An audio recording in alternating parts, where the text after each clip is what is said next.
Se hizo lo que se pudo con la en el cuadro.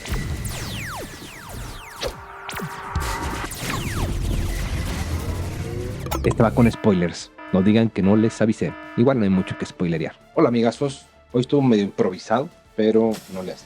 Se ha estrenado el capítulo número 3 de la serie de Ahsoka. Fue uno que en comparación con los dos anteriores fue mucho más corto. A mí me deja con la misma interrogante que tenía desde los trailers. ¿Es acaso Sabine Wren sensible a la fuerza o puede llegar a serlo? Quédate porque hablaremos de eso al final.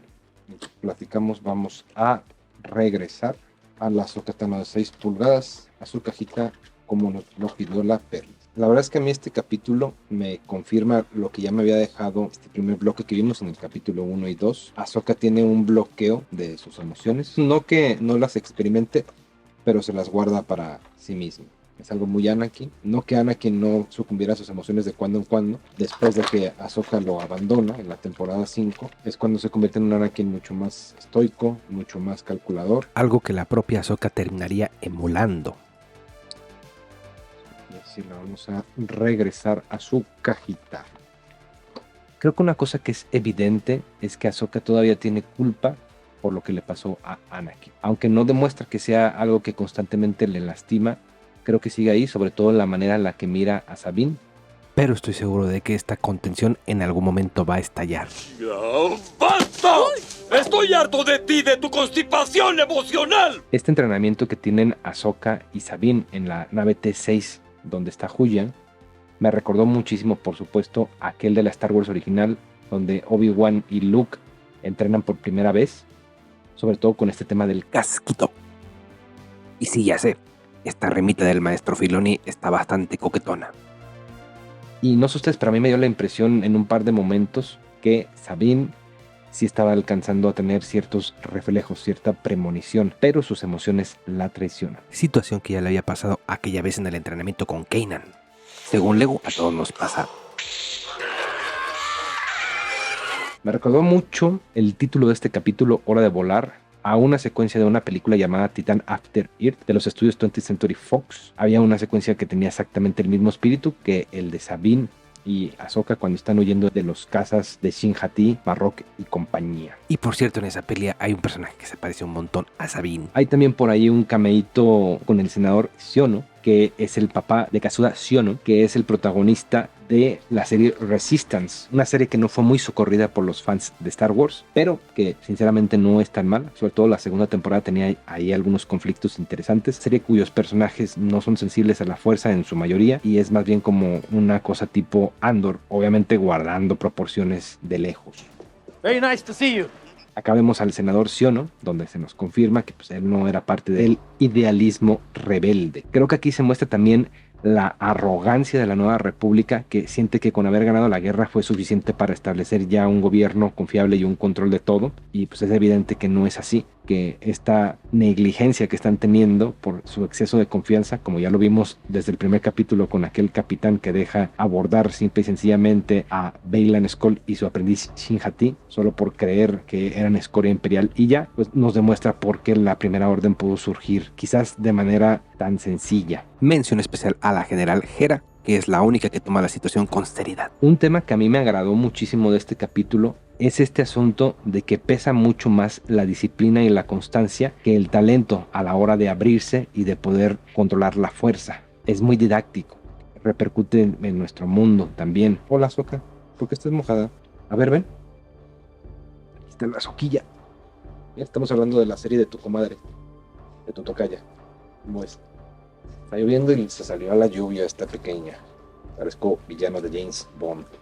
Huyang es medio un citripio, pero más viejito, más cascarrabias, más inoportuno. El entrenamiento de Sabine con Huyang, pues por supuesto recuerda al del Mando con la Herrera, y también pues Huyang recuerda un poco al general droide Grievous.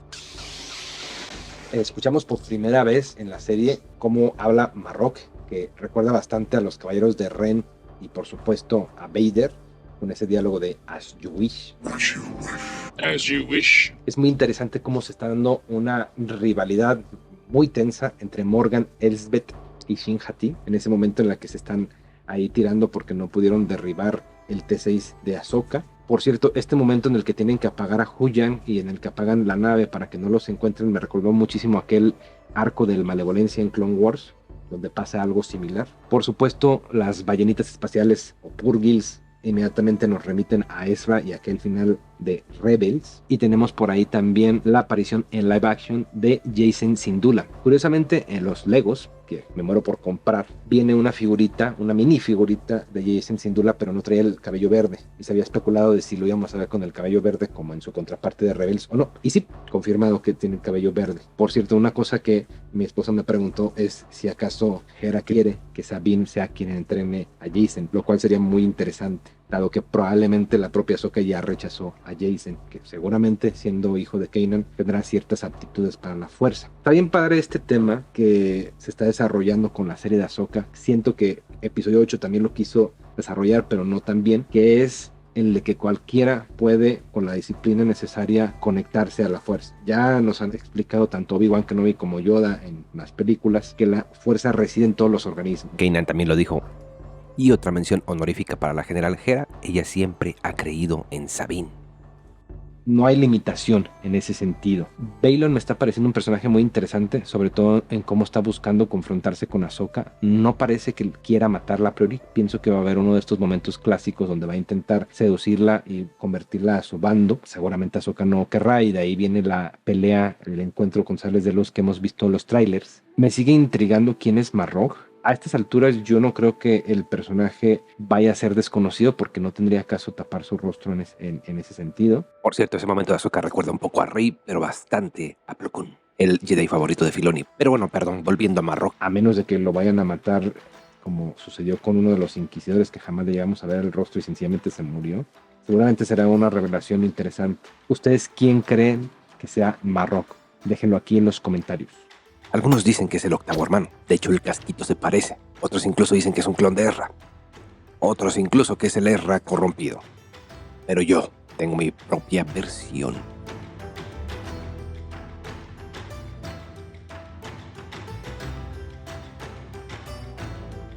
Sabine tiene muchísima presión para demostrar que es digna, sobre todo este asunto de ser mandaloriano y de todo el pasado difícil que tiene. Queda completamente claro que este personaje va a tener un desarrollo difícil. Creo que Filoni está utilizando todos sus trucos de narrativa que se aplicaron, como por ejemplo la serie de Avatar en la que él trabajó, con personajes que tienen un arco dramático bien dibujadito y van aprendiendo cosas en el camino. Son perfectamente capaces de generar empatía, tanto al interior de la historia como nosotros hacia ellos. Y creo que Ahsoka va a ser una serie igual de redondita que Avatar. Sé que es una apuesta medio arriesgada, pero fervientemente creo que Filoni es el verdadero heredero del imperio de George Lucas.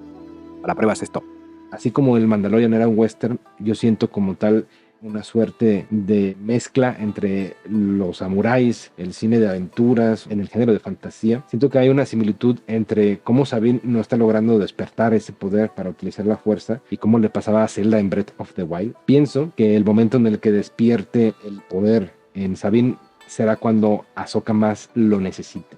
Y con todo lo que ya hemos hablado hoy, creo que hay suficientes elementos para pensar que Sabine sí es sensitiva a la fuerza. Este diálogo de Ahsoka sobre Sabine, sobre que no espera que ella se convierta en una Jedi, sino en su mejor versión, me hizo un montón de sentido, y además me identifiqué con este asunto de alguna forma u otra ser maestro, querer que una persona llegue a su mejor versión, pudiéndolo ayudar tú sobre todo. Un agradecimiento especial a toda la paciencia que me tienen mis estudiantes. Vamos a ver cómo nos va con el siguiente, que ya va a ser mitad de temporada. Si te está gustando este contenido, por favor házmelo saber, suscribiéndote, comentando. Yo soy Dani Divagues y nos vemos hasta la próxima. Adiós.